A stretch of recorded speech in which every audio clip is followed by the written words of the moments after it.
সুধী দর্শক মণ্ডলী, আপনাদের সকলকে স্বাগত জানাচ্ছি। আমি ফাহিম মাসরুর। আমাদের আসন সমীকরণ নামের এই পডকাস্ট অনুষ্ঠানে আপনারা জানেন যে আমরা প্রতিদিন বেশ কিছু জেলার সবগুলো সিট নিয়ে আলোচনা করি। কোন আসনে কে এগিয়ে আছে, কোন আসনের হিস্টোরিক ভোট প্যাটার্ন কীরকম, এবং সেইটার উপর ভিত্তি করে আমরা একটা প্রেডিকশন করি। আমাদের এখানে বেশ কয়েকজন এক্সপার্ট থাকে যারা বিভিন্ন ইনফরমেশনের উপর ভিত্তি করে এক ধরনের ব্যক্তিগত প্রেডিকশন করে। তারপরে আমরা আসলে মিলিয়ে দেখি যে কে কোন প্রেডিকশন করছে, এবং সবাই যে একই প্রেডিকশন করবে কোনো পার্টিকুলার আসনে তা না। এক একজনের প্রেডিকশন এক রকম হতে পারে, বাট অনুষ্ঠান প্রতি পর্বের শেষে আমরা একটা সামারি দেওয়ার চেষ্টা করি। তো আজকে আমরা কয়েকটি যশোর জেলার কয়েকটি ডিস্ট্রিক্ট নিয়ে, 4টা ডিস্ট্রিক্ট নিয়ে আলোচনা করব। ঝিনাইদহ, মেহেরপুর, কুষ্টিয়া এবং চুয়াডাঙ্গা, এই 4টা জেলা নিয়ে কথা বলবো। তো প্রথমেই আমরা ঝিনাইদহর 4টা আসন নিয়ে ডিসকাস করব। আজকে আমার সাথে আলোচক হিসাবে এবং বিশ্লেষক হিসেবে উপস্থিত আছেন 4 জন। রাজীব আহমদ, যিনি সমকালের সিনিয়র পলিটিক্যাল রিপোর্টার, উনি আমাদের সাথে জয়েন করেছেন। এহতেশামুল হক, উনি রাজনৈতিক বিশ্লেষক এবং আইনজীবী, উনি আমেরিকা থেকে আমাদের সাথে জয়েন করেছেন। এবং জ্যোতি রহমান, উনি একজন অর্থনীতিবিদ এবং রাজনৈতিক বিশ্লেষক, কাউন্টার পয়েন্ট ম্যাগাজিনের এক্সিকিউটিভ এডিটর, উনি অস্ট্রেলিয়া থেকে আমাদের সাথে জয়েন করেছেন। এহতেশাম হক জয়েন করেছেন আমেরিকা থেকে। আমরা শুরু করছি তাহলে। আজকে প্রথমেই ঝিনাইদহর 4টি আসন, সেটার প্রথমে আমরা কিছু অ্যানালাইসিস তুলে ধরবো গ্রাফিক্সে, তারপরে আমাদের আলোচকরা প্রতিটা আসন সম্পর্কে ওনাদের বিশ্লেষণ বলবেন। আমরা যদি ঝিনাইদহ 1-এ দেখি, এখানে শৈলকুপা উপজেলা, এখানে এবার বিএনপির প্রার্থী, নতুন একজন প্রার্থী আসাদুজ্জামান, মোহাম্মদ আসাদুজ্জামান বিএনপির প্রার্থী। উনি অনেকেই চিনেন, কারণ উনি এই বর্তমান এই অন্তর্বর্তীকালীন সরকারের অ্যাটর্নি জেনারেল ছিলেন। খুব রিসেন্টলি উনি পদত্যাগ করেছেন রাজনীতিতে ফুল টাইম যাওয়ার জন্য। এবং আবু সালেহ মোহাম্মদ মতিউর রহমান, জামাতের ক্যান্ডিডেট। তো এই আসনে 2001 সালে আওয়ামী লীগের প্রায় 50% ভোট পায়, এবং এটা মোটামুটি একটু আওয়ামী লীগের বেশ স্ট্রং হোল্ড। জামাত এই আসনে সর্বোচ্চ ভোট পেয়েছিল 91 সালে 9.2%। খুব যে বেশি স্ট্রং জামাত এই আসনে না। আর এই আসনে খুলনা বিভাগীয় বিএনপি যুগ্ম সাংগঠনিক সম্পাদক জয়ন্ত কুমার কুণ্ডু মনোনয়ন না পাওয়ায় আসাদুজ্জামানকে পুরোপুরি সমর্থন করছেন না, যদিও উনি অফিসিয়ালি দাঁড়াননি স্বতন্ত্র প্রার্থী হিসাবে অন্যান্য আসনের মতো। তো রাজীব, আপনার মাঠ পর্যায়ের ইনফরমেশন কি বলছে?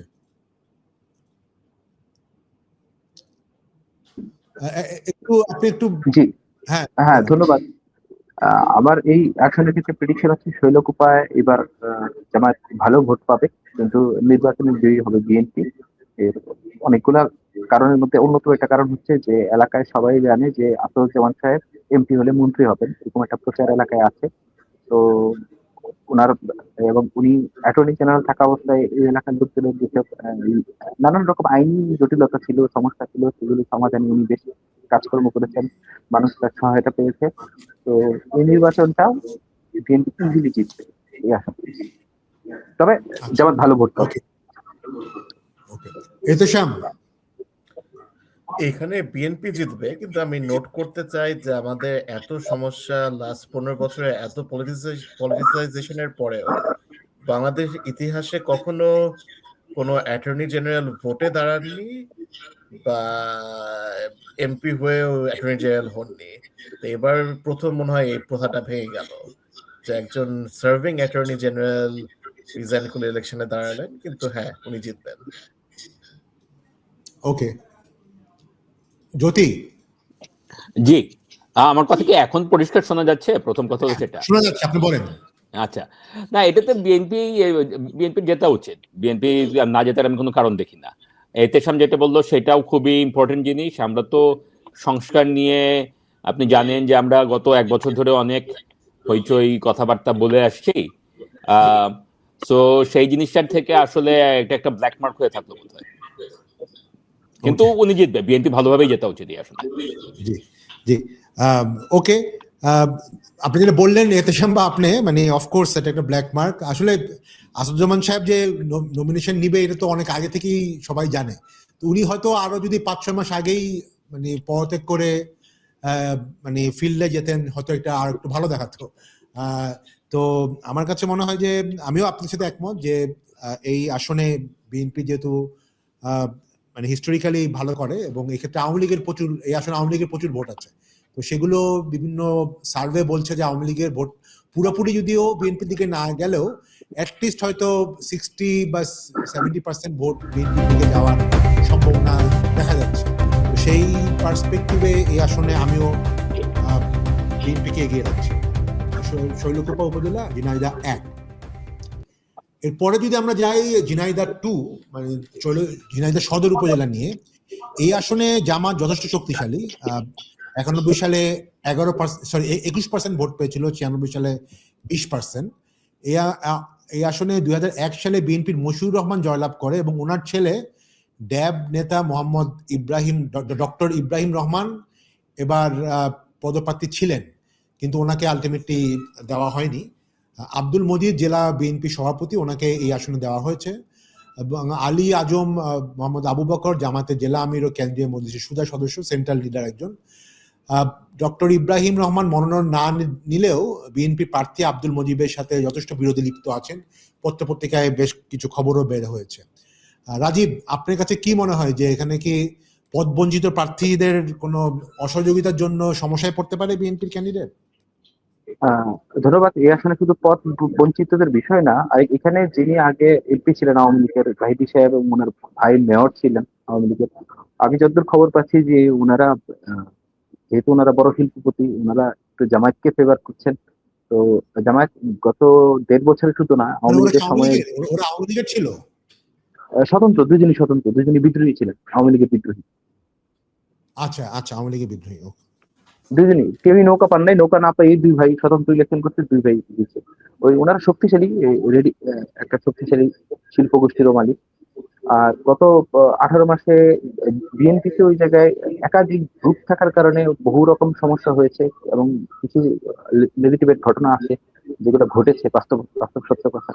তো এইসব কারণে ওই এলাকায় জামায়াতের অবস্থা এইবার বেশ ভালো ওই এলাকায়। তো ইলেকশনটা খুব টাফ ওই এলাকায়।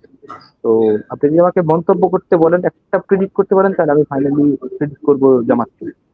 ওই আসলে তারা, এটা আমার মাঠের খবর, আমি ভুল হতে পারি, কিন্তু আমার প্রেডিকশন হচ্ছে জামাত। ওকে, তাহলে আমরা ধরছি আপনি এই আসনে আপাতত প্রেডিক্ট করছেন জামাতকে, ইনফরমেশনের উপর ভিত্তি করে, ফিল্ড ইনফরমেশনের ভিত্তি করে। এহতেশাম, তো দেখেন, একটা আসলে যা জামাতের পক্ষে যেতে পারে এখানে প্রায় সবগুলোই জামাতের পক্ষে যাচ্ছে। They have a strong local base. BNP প্রার্থী বেশ এক্সপিরিয়েন্স, কিন্তু উনি আগে এমপি ছিলেন না। জামাতের প্রার্থী জেলা আমির, কেন্দ্রীয় শুরা সদস্য। বিএনপি রেবেল প্রার্থী আছে। আওয়ামী লীগের হিস্টোরিক্যাল ফোর্সেস জামাতকে সাপোর্ট করছে, কাজে এখানে আমি জামাতকে আগে রাখবো। যে আমি এখানে জামাতকে একই কারণে, যে যেসব কারণে জামাতের জেতার দরকার মোটামুটি সবগুলি কারণই এখানে available. So I think I will go with Jamaat. Okay, আমিও আসলে আপনার সাথে একমত, কারণ আমার কাছেও মনে হয়েছে যে বিএনপির যে ক্যান্ডিডেট, ওনার পিছনে পুরো বিএনপির সবাই আসলে নেই।